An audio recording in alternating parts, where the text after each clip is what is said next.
ತಾಯಿ ನಡೆಸ್ತಾಳೆ ಕೈ ಹಿಡಿದು. ಆ ದಾರಿಯಲ್ಲೇ ನಡ್ಕೊಂಡೋದ್ರೆ ತಾಯಿಗೆ ಏನೂ ಕೊಡೋದು ಬೇಕಾಗಿಲ್ಲ, ತುಂಬಾ ಪ್ರೀತಿ ಆಗತ್ತೆ. ಅದೇ ರೀತಿ ತಾಯಿಯ ವಾತ್ಸಲ್ಯವನ್ನೂ ಮೀರಿಸುವಂತಹ ಪ್ರೀತಿ ಗುರುಗಳಲ್ಲಿದೆ, ರಾಯರಲ್ಲಿದೆ. ಅವರು ಹೇಳಿದ ದಾರಿಯಲ್ಲಿ ನಾವು ನಡೆದಿದ್ದೇವೆ ಅಂತ ಆದರೆ ಅವರಿಗೆ ತುಂಬಾ ಪ್ರೀತಿ ಆಗತ್ತೆ. ಪ್ರೀತಿ ಆದರೆ ಸಾಕು, ನಾವೇನು ಕೇಳಬೇಕು ಅಂತಿಲ್ಲ. ತಾಯಿಯಲ್ಲಿ ನನಗೆ ಇದು ಬೇಕು ಅದು ಬೇಕು ಅಂತ ಕೇಳೋದು ಬೇಡ.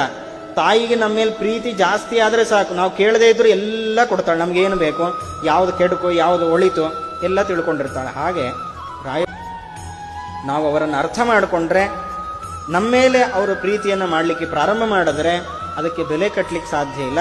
ಇಷ್ಟು ಪ್ರೀತಿ ಅಂತ ಅದಕ್ಕೊಂದು ಲಿಮಿಟ್ ಹೇಳಲಿಕ್ಕೂ ಸಾಧ್ಯ ಇಲ್ಲ. ಅಷ್ಟು